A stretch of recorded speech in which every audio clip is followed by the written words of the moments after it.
The power of 10 seconds hug. Well, if this is your first time of coming across my video, you're very welcome. Please don't forget to leave a comment on where you're watching me from so I can send you a shout out in my next video. But then let's find out what 10 seconds hug can do to our nervous system and that of our kids. Let's go. In the chaos of parenting, meltdown, snack demand, school runs, hug can feel like something small because we just do it without thinking. But have you noticed what happens when you don't rush a hug? You don't rush hugging your children.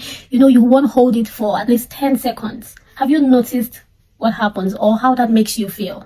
Trust me, 10 seconds may sound small, but in the nervous system's world, it is powerful. When we hold a hug for at least 10 seconds, our brain releases oxytocin. Oxytocin is a connection hormone, and what this does is it tells your body that you are safe. You can exhale now. It makes you feel loved, and that goes for you and your child. But for neurodivergent kids or neurodivergent parents, that is kids who has got special educational needs like autism, dyslexia, and all that, physical connection can be complicated.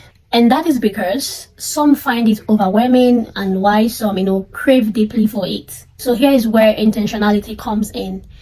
So if 10 seconds is too much, you can start with 2 seconds, and as time goes on, it starts to build up until it gets to, 10 seconds. So if you have a child who gets overwhelmed, or your parents who find, hugging, it makes you feel overwhelmed and all of that, for you to build that up, you need to, start with at least 2 seconds or so. And with time, trust me, it's going to build up and you'll get used to it. Because trust me, it works. It works like magic. So for neurodivergent kids or neurodivergent parents, what that hug does to you and your child is, it tells you that I see you, I can hear you. You don't have to do this all by yourself. You don't have to do this moment alone. Trust me, there's this beautiful thing that happens when you commit to, 10 seconds hug. The first few seconds of you hugging your child, your mind may be racing, maybe because you have a lot of stuff to do or you have a lot on your to-do list. But trust me, when it gets to, 6-7 seconds, there's a shift. You could feel their breathing slowing down, and trust me, just follow suit. Okay, and that is called co-regulation. Your nervous system is signing, both nervous system are signing up and calming each other.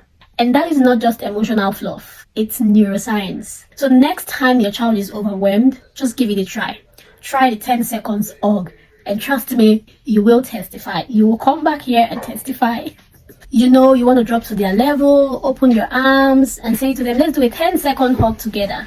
You both can even do the counting together. And if your child doesn't want you to touch them, that's okay. There are still other connection cues you can offer. Here's what you can do. Sit beside them, slow your breathing, and allow your calm to be contagious. But for kids who love hugs, trust me, 10 seconds or 10-second hug can reset the entire day. But don't forget that this is not about, fixing a meltdown or stopping the tears. It's about saying, you are safe in my arms no matter what. So don't forget to hit the like button, leave a comment, and if you have any question, leave it in the comment as well. Thanks for watching, and see you on my next one.